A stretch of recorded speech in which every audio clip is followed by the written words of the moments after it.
शहरातील भगतसिंग चौकात आज पहाटे अज्ञात समाजकंटकांनी धुमाकूळ घालत नागरिकांच्या घरासमोर उभ्या असलेल्या 8 वाहनांची तोडफोड केली।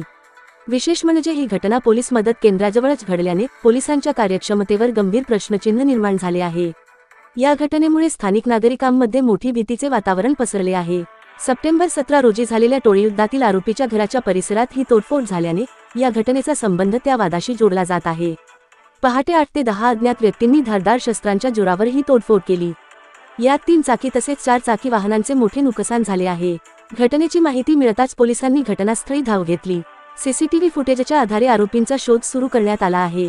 मात्र शहराच्या मध्यवर्ती ठिकाणी अशी घटना घडल्याने नागरिकांच्या सुरक्षेवर गंभीर प्रश्नचिन्ह उभे राहिले आहे। नागरिकांकडून पोलीस प्रशासनाने तात्काळ कठोर कारवाई करावी अशी मागणी होत आहे। RKS न्यूज साठी शफीक शेख, श्रीरामपूर।